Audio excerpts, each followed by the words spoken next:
चलिए क्लास 5 के विद्यार्थी जी लोग, हम लोग हिंदी के कहानी के साथ आगे बढ़ रहे थे, जिसमें चैप्टर 11 चावल की रोटियां आज हम लोग पढ़ेंगे।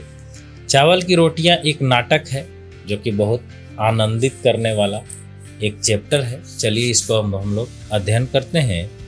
ये रहा स्क्रीन पे आपका चावल की रोटियां, चैप्टर 11 क्लास 5।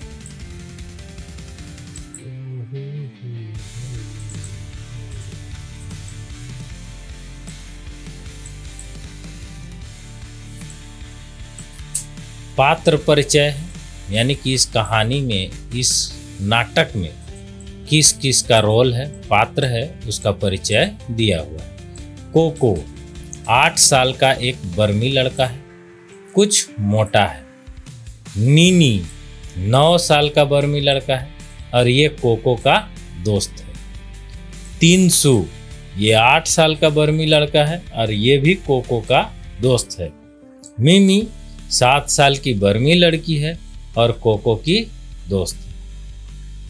उब्बातुन जनता की दुकान का प्रबंधक, इसका अभिनय कोई लंबे कद का लड़का नकली मूछें और चश्मा लगाकर कर सकता है।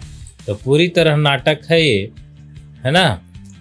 एक सादा कमरा, दीवारों पर बांस की चटाइयाँ, एक दीवार के सहारे रखी अलमारी, अलमारी के ऊपर एक रेडियो, चाय की केतली, कुछ कप और खाली गुलाबी फूलदान रखा है। कमरे के बीच फर्श पर एक चटाई बिछी है जिसके ऊपर कम ऊंचाई वाली गोल मेज रखी है। 2 दरवाजे, एक दरवाजा पीछे की ओर खुलता है और दूसरा एक किनारे की ओर, है ना। ऐसा दृश्य बनाना है इस नाटक के लिए। पक्षियों के चहचहाने के साथ साथ पर्दा उठता है। दूसरी कहीं मुर्गा बांग देता है, कुत्ता भौंकता है, कहीं प्रार्थना की घंटियां बजती है। कोको आता है, जम्हाई लेकर अपने को सीधा करता है। यहाँ से हम लोग का दृश्य प्रारंभ हो जाता है। कोको बोलता है सबसे पहले, माता पिता धान लगाने खेत में चले गए हैं। जब तक माँ खाना बनाने के लिए लौट कर नहीं आती, मुझे घर की देखभाल करनी है। देखता हूँ माँ ने नाश्ते में मेरे लिए क्या बनाकर रखा है ना। कोई सुबह सुबह उठता है तो थोड़ा सा जम्हाई लेता है, हूँ करता है ना, और कहता है कि देखते हैं माँ नाश्ता में क्या बना के रखा है। आगे देखते हैं, वह अलमारी की तरफ जाता है, उसे खोल कर देखता है, एक तस्तरी निकाल कर देखता है कि चावल की 4 रोटियां हैं। वह होठों पर जीभ फेरता है और मुस्कुराता है ना। होठ पर जीभ फेरते हुए मुस्कुराता है। आगे देखते हैं, कोको कहता है, आहा मज़ा आ गया, चावल की रोटियां मेरी मनपसंद चीज़। वह पेट मलता हुआ रोटियों को मेज पर रखता है और बैठ जाता है। कोको आज तो डट कर नाश्ता होगा, कोको बोलता है। वह एक रोटी उठाकर मुंह में डालने लगता है, तभी कोई दरवाजे पर दस्तक देता है ना। जैसे ही रोटी उठा के मुंह में डालने जाता है कि दरवाजे पर कोई दस्तक देता है, यानी कि आ जाता है। नीनी, कोको ए कोको दरवाज़ा खोलो। कौन है दरवाज़ा पे? नीनी। नीनी बोलती है, कोको ए कोको दरवाज़ा खोलो, मैं हूँ नीनी। कोको, गजब हो गया, यह तो भूखड़ नीनी है, उसकी नज़र में रोटियां पड़ी तो ज़रूर मांगेगा, मैं इसे छिपा देता हूँ, है ना। रोटी को छिपा देने की बात करता है। फिर नीनी कहती है, दरवाज़ा खोलो कोको, तुम क्या कर रहे हो, इतनी देर लगा दी। फिर कोको बोलता है, मैं इन्हें कहाँ छिपाऊँ, रेडियो की तरफ देखकर मैं तस्तरी को रेडियो के पीछे छुपा दूंगा, है ना। जोर से तभी आता हूँ नीनी जरा रुको, है ना। कोको जो है जोर से बोलता है, आता हूँ नीनी अभी रुको। कोको बोलता है, आओ नीनी अंदर आओ। नीनी अंदर आता है ना। अब नीनी जो है दरवाज़ा खोलने में इतनी देर क्यों लगाई? अंदर घुसते हुए फिर नीनी बोलता है दरवाज़ा खोलने में इतनी देर क्यों लगाई? कोको, कुछ खास नहीं, मैंने अभी अभी नाश्ता किया और मुंह धोने लगा था। बोलो सुबह सुबह कैसे आना हुआ? नीनी बोलती है, क्या यह मत कहना कि तुम भूल गए थे परीक्षा के बारे में रेडियो पर खास सूचना आने वाली है ना? यह मत कहना कि तुम भूल गए थे कि परीक्षा के बारे में रेडियो पर खास सूचना आने वाली है। और रोटी वो कहाँ छिपाया था? रेडियो के पीछे। कोको बोलता है, लेकिन तुम्हारे घर भी तो रेडियो है। अब कोको बोलता है कि तुम्हारे घर भी तो रेडियो है, वहाँ भी सुन लेता। नीनी बोलता है, वह खराब है, इसलिए सोचा तुम्हारे रेडियो पर सुनूंगा। नीनी गोल मेज के पास बैठ जाता है ना? अब आगे देखते हैं। नीनी, रेडियो उठाकर यहीं ले आओ ताकि हम आराम से लेटे लेटे सुन सके। नीनी बोलती है कि रेडियो उठाकर यहीं ले लाओ और हम लोग आराम से लेटे लेटे सुन सकते हैं। अब कोको बोलता है, नीनी हमारे रेडियो में भी कुछ खराबी है। तब नीनी बोलती है, आओ कोशिश करके देखें, मैं उठाकर ले आता हूँ। नीनी अलमारी की तरफ जाने लगता है ना? तब देखिए कोको क्या कहता है, नहीं नहीं नीनी इसे मत छूना, छुओगे तो करंट लगेगा। नीनी रुक जाता है ना? अब नीनी देखिए क्या कहता है, मैंने तो इसे छू ही लिया था भाई, पर मैं खबर जरूर सुनना चाहता हूँ। 300 के घर जाता हूँ, तुम आओगे? कोको बोलता है, नहीं, अच्छा फिर मिलेंगे। नीनी तेजी से बाहर निकल जाता है ना? कोको अब ऐसे गहरी सांस लेकर बाल बाल बचे बोलता है, अब चलकर नाश्ता किया जाए, है ना? मेरे पेट में चूहे दौड़ने लगे हैं, ये कहता है। और फिर कोको तस्तरी उठाकर मेज के पास आता है, एक रोटी उठाकर खाने लगता है। तभी दरवाजे पर दस्तक सुनाई देती है। फिर एक रोटी जैसी उठा के खाने लगता है, दरवाजे पर दस्तक होती है। कोको बोलता है, तस्तरी नीचे रखकर जाने अब कौन आ टपका, है ना? फिर मीमी बोलता है, कोको दरवाजा खोलो, मैं हूँ मीमी, है ना? कोको, बाप रे यह तो मीमी है, उसे चावल की रोटियां मेरी ही तरह बहुत अच्छी लगती है। वह हमेशा भूखी होती है, मुझे रोटियां छिपा देनी चाहिए। फिर वो रोटी छिपाता है, लेकिन कहाँ, वह तो कुछ खाने की चीज़ ढूंढने के लिए सारे कमरे की तलाशी लेगी, है ना? यानी कि मीमी जो है खाने की चीज़ के लिए पूरा कमरा की तलाशी लेने लगती है। मीमी फिर दरवाज़ा खटखटाकर कोको बोलता है, दरवाज़ा खोलो ना, इतनी देर क्यों लगा रहे हो ना? कोको बोलता है, कहाँ छिपाऊँ, कमरे की चारों तरफ देखकर ठीक ठाक इसी फूलदान के अंदर छिपा दूँ, है ना? सगरो देखा और फिर लगा कि नहीं, ये फूलदान के अंदर छिपा देते हैं। कोको फूलदान में तरी रखकर दरवाज़ा खोलता है। मीमी कागज के लिपटा बंडल उठाए कमरे में आती है। मीमी, दरवाज़ा खोलने में इतनी देर क्यों कर दी? कोको बोलता है, मैंने अभी अभी नाश्ता किया था, मुंह धोने लगा था, है ना? आओ बैठो। कोको और मीमी मेज के इर्द गिर्द बैठते हैं। मीमी देखिए, मीमी क्या करती है, मुझे अभी अभी तुम्हारे माता पिता मिले, तुम्हारी माता जी ने कहा कि तुम्हारे लिए चावल की कुछ रोटियां रखी है। मैंने सोचा, है ना, चावल की रोटियां, हाँ थी तो, लेकिन मैंने सब खा ली, है ना? तो कोको बोल रहा है, चावल की रोटियां हाँ थी तो, लेकिन मैंने सब खा ली। अब मीमी बोलती है, एक भी नहीं बचा, है ना? तो कोको बोलता है, सॉरी मीमी, मैंने सब खा ली। हाथ से पेट को मलते हुए पेट एकदम भर गया है, लगता है आज दोपहर का खाना भी नहीं खाया जाएगा। कोको बोलता है कि आज दोपहर का खाना भी नहीं खाया जाएगा, तब तक तो खैबे नहीं किया था कुछ, है ना? फिर मीमी बोलती है, बहुत बुरी बात है, मेरी माँ ने केले के पापड़ बनाए थे, मैंने सोचा तुम्हारे साथ बांट कर खाऊंगी। मैं 4 पापड़ लाई हूँ, 2 तुम्हारे लिए और 2 अपने लिए। सोचा था तुम्हारी चावल की रोटियाँ और मोटे पापड़ दोनों का बढ़िया नाश्ता रहेगा, है ना। मिमी कागज का बंडल खोलती है और पापड़ निकालती है। वह उन्हें एक तस्तरी में डालकर मेज पर रखती है। अब मिमी जो है कहती है, गर्मा गर्म है और स्वादिष्ट भी। तुम्हारी भी क्या बदकिस्मती है कि तुम्हारा पेट बिल्कुल भरा हुआ है ना, और तुम कुछ भी नहीं खा सकते। अब कोको जो है पापड़ देखकर होठों पर जीभ फेर कर स्वागत करता है ना। मैंने बड़ी गलती की जो उसे बताया कि मेरा पेट भरा हुआ है, लेकिन मैं समझता हूँ कि वह चारों पापड़ को खा नहीं सकती। शायद 2 मेरे लिए छोड़ा जाए, है ना। फिर मिमी क्या है, एक पापड़ उठाकर, क्या इन्हें निगलने के लिए चाय है? एक पापड़ उठाकर बोला। कोको बोलता है, हाँ हाँ अलमारी पर है, मैं ले आता हूँ। कोको चाय की केतली और 2 कप उठा लाता है। मिमी 1 कप में चाय डालती है।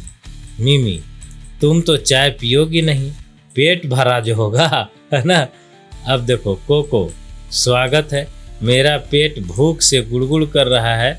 भगवान करे मिमी को यह गुड़गुड़ न सुनाई दे, है ना।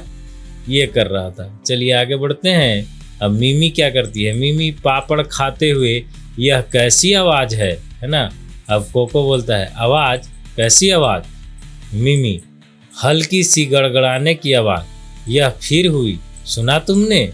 कोको, यह हमारे घर में चूहा घुस आया है, वही यह आवाज़ करता है। दरवाजे पर दस्तक होता है फिर से। कोको, कौन? 300 बोलता है, मैं हूँ 300। कोको उठने लगता है ना।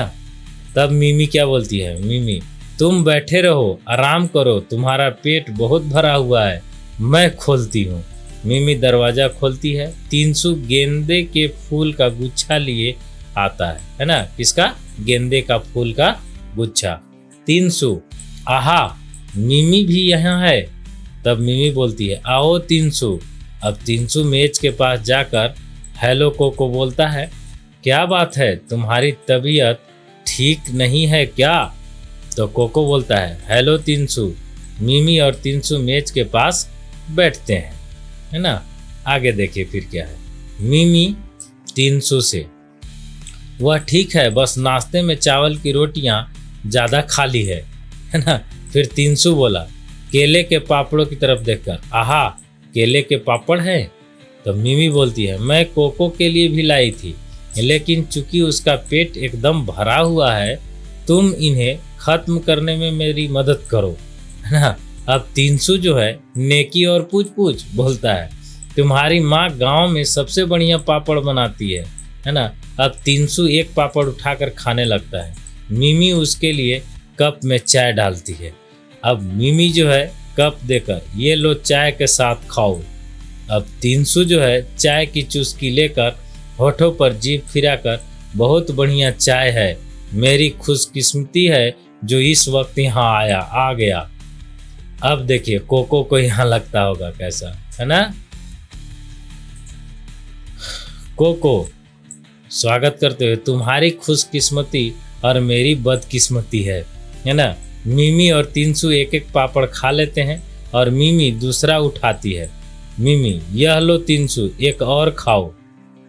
300, नहीं मेरे लिए तो एक ही काफ़ी है। फिर मिमी, आधा तो ले लो, दूसरा आधा मैं खा लूँगी, एक कोको के लिए रहा, शाम को खा लेगा, है ना। अब 300 जो है तुम जोर डालती हो तो ले लेता हूँ। कोको, स्वागत, चलो एक तो मेरे लिए छोड़ रहे हैं, मैं भूख से मरा जा रहा हूँ। अब कोको जो है मन ही मन ये सोच रहा है। 300, यह आवाज़ कैसी है? 300 बोल रही है। मिमी, यहाँ एक बड़ा चूहा घुस आया है। कोको कहता है, वही यह आवाज़ करता है ना। अब 300 देखिए, ऐसा लगा कि किसी का पेट भूख से गुड़गुड़ा रहा है। 300 और मिमी पापड़ खत्म करते हैं। मिमी, अच्छा ये फूल कैसे हैं? 300 बोले, ओ मैं तो भूल ही गया, मेरी माँ ने कहा था कि कोको की माँ ने कल दुकान से एक फूलदान खरीदा था, है ना। उन्होंने ये फूल उस फूलदान में रखने के लिए भेजे हैं। इधर उधर देखता है ना, उसे अलमारी के ऊपर फूलदान दिखाई देता है। वह रहा फूलदान अलमारी पर। मिमी, मुझे दो, मैं इन्हें फूलदान में रख आती हूँ। तिनसु उसके हाथ से फूल देता है ना। तिनसु उसके हाथ में फूल देता है और वह उठने लगती है। अब कोको क्या करेगा? कोको, नहीं नहीं मिमी, मिमी तुमने तो मुझे डरा ही दिया, क्या बात है? कोको, ये फूल मेरी माँ का इस फूल से एलर्जी है। जब भी वह यह फूल देखती है उसके जिस्म में फुंसियाँ निकल आती है ना। अब देखिए तिनसु बोलता है, ओ मुझे इस बात का पता नहीं था, खैर मैं इस फूल को वापस ले जाऊंगा, है ना। तब कोको बोलता है, कोको चैन की सांस लेकर स्वागत करता है। मुझे अपनी रोटियों को बचाने के लिए कितने झूठ बोलने पड़ेंगे। दरवाजे पर फिर दस्तक होता है। कोको बोलता है, कौन? उब्बातुन, मैं हूँ, दुकान का मैनेजर उब्बातुन। अब मिमी जो है कोको से, तुम मत उठो कोको, मैं खोलती हूँ दरवाजा जोर से, अभी आई उब्बातुन चाचा। उब्बातुन नीली फूलदान लिए आता है ना। नीला फूलदान लेके फिर आता है। उब्बातुन, हेलो बच्चों, मेज की तरफ देखकर लगता है छोटी मोटी पार्टी चल रही है। मिमी, आओ चाचा आओ, है ना। फिर मिमी बोलती है, आओ चाचा आओ। तो उब्बातुन मेज के पास बैठ जाता है। मिमी, चाय लेंगे आप? उब्बातुन, कोई एतराज नहीं, बहुत बहुत शुक्रिया। मिमी अलमारी की तरफ जाकर कप लाती है और चाय डालकर उब्बातुन को दे देती है। अब उब्बातुन कप से चुस्की लेकर, क्या मज़ेदार चाय है, खुशबूदार ताजगी लाने वाली है। अब देखिए तिनसु क्या कहता है, चाचा आपने नाश्ता कर लिया? उब्बातुन कहता है, अभी नहीं, अभी किया नहीं, मैं सोच रहा था किसी चाय की दुकान पर रुक कर लूँगा, है ना। अब क्या है, मिमी, चाय की दुकान पर जाने की क्या ज़रूरत है, आप यह पापड़ ले सकते हैं, है ना। उब्बातुन, लेकिन मैं तुमसे किसी का हिस्सा नहीं मारना चाहता। तो तिनसु बोला, कोई बात नहीं चाचा, हम सबके पेट तो भर गए हैं, उंगली से गले को छूता है ना। अब देखिए उससे ऐसे पापड़ भी खत्म हो जाएगा वो लड़का से। उब्बातुन, बहुत बहुत शुक्रिया। अरे यह आवाज़ कैसी है? अब वो भी आवाज़ सुन रहा है। तिनसु, यह चूहे की आवाज़ है, अक्सर यह आवाज़ करता है। उब्बातुन, मुझे लगा किसी का पेट भूख से कुलबुला रहा है। उब्बातुन पापड़ उठाकर खाने लगता है। उब्बातुन, कोको तुम आज बहुत चुप हो, तबीयत तो ठीक है ना? तो कोको बोलता है, कुछ नहीं चाचा, मैं बिल्कुल ठीक हूँ। अब मिमी बोलता है, उसका पेट बहुत भरा हुआ है, नाश्ता बहुत डट कर किया है ना। अब बेचारा के तो वहाँ कुड़ू कुड़ू कर रहा है बिना खैले, है ना। सब जो है उसको बार बार बोल रहा है कि पूरा खा लिया है ना। उब्बातुन पापड़ खत्म करके हाथ से मुंह पोंछता है। अब उब्बातुन, कोको तुम्हारी माँ हमारी दुकान से एक फूलदान लाई थी। इधर उधर देखकर, हाँ वह रहा। कोको, क्यों, फूलदान का क्या करना है? उब्बातुन बोलती है, तुम्हारी माँ ने नीली फूलदान मांगा था, उस वक्त मेरे पास वह रंग का नहीं था, इसलिए वह गुलाबी ही ले लाई। उनके जाने के बाद मुझे एक नीला फूलदान मिल गया, मैं उसे बदलने आया हूँ। अब उब्बातुन अलमारी के पास जाकर गुलाबी फूलदान उठा लेता है और उसकी जगह नीली फूलदान रख देता है ना। अब देखिए उसका सब रोटी चला गया। उब्बातुन कोको से, मुझे यकीन है तुम्हारी माँ नीली फूलदान देखेगी तो बहुत खुश होगी। अब मैं चलूँगा, शुक्रिया और गुड बाय, है ना। अब मिमी तिनसु दोनों बोलते हैं गुड बाय चाचा, लेकिन कोको का बोलता है गुड बाय चाचा, स्वागत है, और गुड बाय मेरी चावल की रोटियों, है ना। अब वो चावल की रोटियां उसी फूलदान में छुपाया था, अब वो फूलदान के साथ लेके चला गया, तो वही बोल रहा है गुड बाय मेरी चावल की रोटियों। तो इस तरह से ये जो है नाटक खत्म होता है। इसको कौन लिखा था? पी ओंग खिन, अनुवाद किए थे हमारे मस्त राम कपूर, है ना। तो चलिए अब इसका क्वेश्चन आंसर जो है हम लोग अगले वीडियो में करेंगे। तब तक के लिए आप लोग पढ़िए, खूब पढ़िए और आगे